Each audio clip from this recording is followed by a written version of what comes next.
Beep, beep, beep, beep, beep, beep, beep, beep, beep, beep, beep, beep. But now an announcement.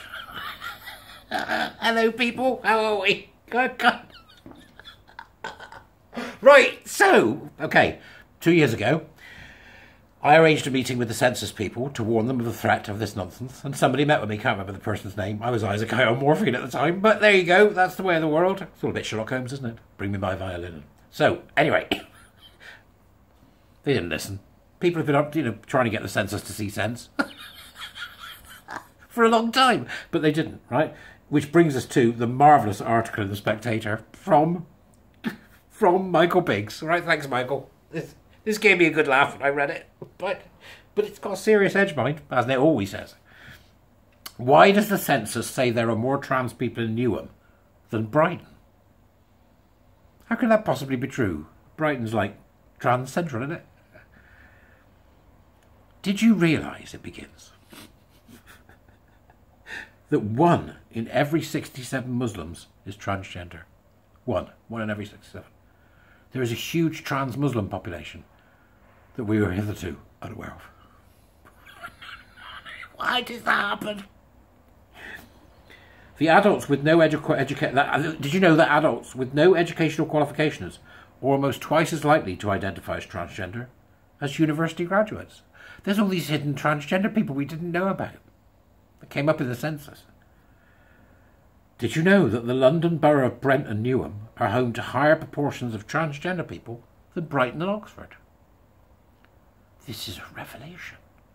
A revelation of a hidden enclave of trans people we didn't realise existed. Really? Well, not quite, folks. As you can imagine, not quite. There's always a twist in the tale, and this is the twist in the tale. The Office for National Statistics had included gender identity in the 2021 census, which they should have done, because it doesn't exist, right? In the 2021 census, the Office for National Statistics released detailed census data for England and Wales on Tuesday. These data deepen the problems raised by Alice Sullivan. Alice Sullivan, the Professor of Sociology at University College London, has been an absolute stalwart in fighting this nonsense. And if you're not following Alison on Twitter, please do. I'll put everything down in the doobries, as I usually do. Please follow Alison and see her work.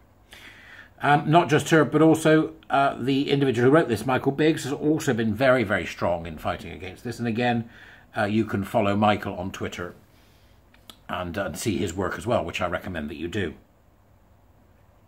So the data deepens the problems that were raised by both Michael and Alice, as the census gave us the results in January. They got to see it. There was obvious there was something wrong.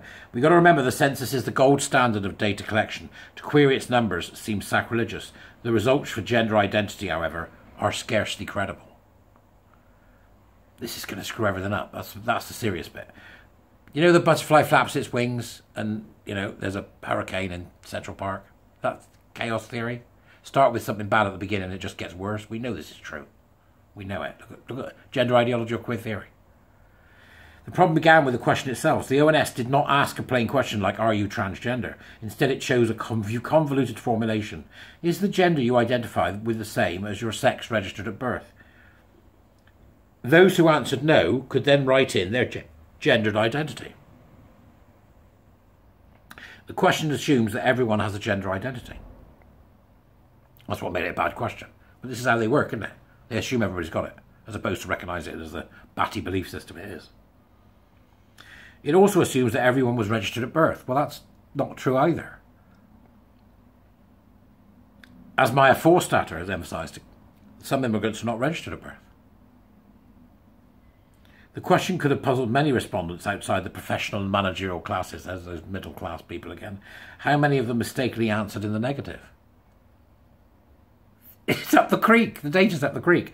Anomalies appear when we look at the distribution of the transgender population by local authority. Newham and Brent, top of the list, with 1.5% and 1.3% respectively. Brighton and Hove, with 1%, ranks only 20th. Yet Brighton is the LGBTQ plus Anthony's and Bumps a Daisy capital of Britain, home to the country's longest running trans pride celebration. It's also got 2 incredibly woke universities, including Sussex, which is where Kathleen Stock was ousted.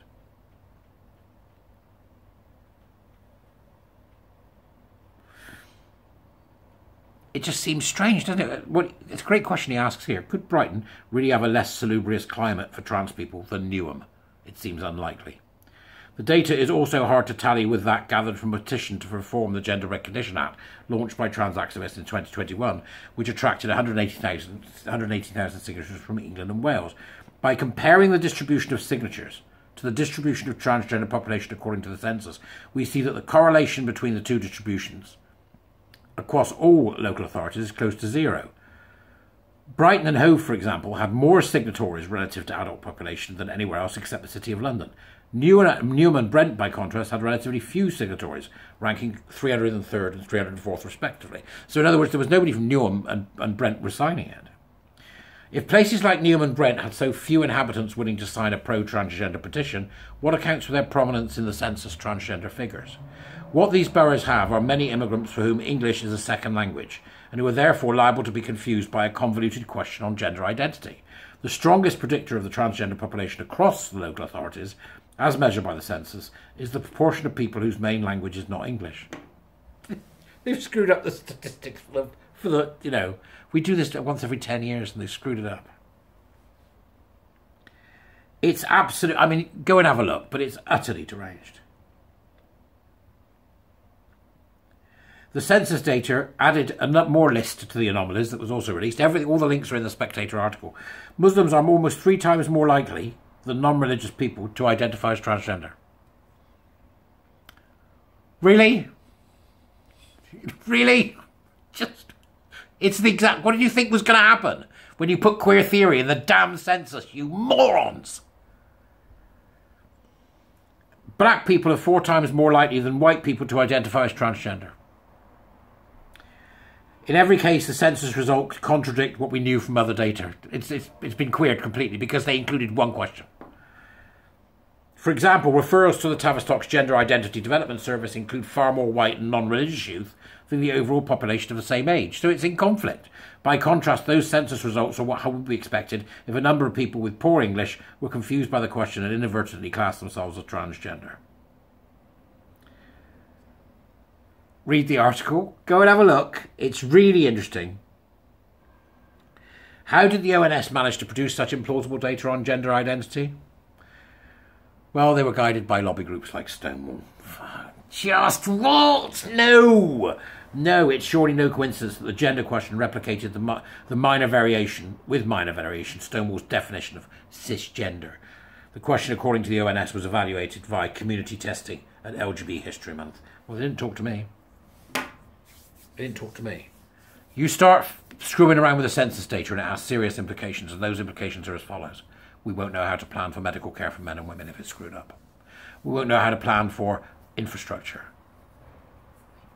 Messing with this stuff can be really serious because it informs what government will do over the next 10 years. What do we need to do? What maternity services do we need to make available? If they start conflating this nonsense with this, the ONS needs to strip it out. Remove it from the report altogether. It's an immaterial question. It doesn't need to be asked. All right? It really doesn't need to be asked because gender identity doesn't exist. It's not a thing. Gender identity is personality. Gender expression is fashion. All the rest is over to you. Okay, so have a look. It's fascinating that it's the ONS because it's, you know, it's interesting. You can see what can happen when they mess with numbers and when we use language that isn't clear for people who may not have English as their first language, or in some cases, perhaps people who do have English as their first language but aren't very good at reading or comprehension. Everything gender touches, it destroys. See you later.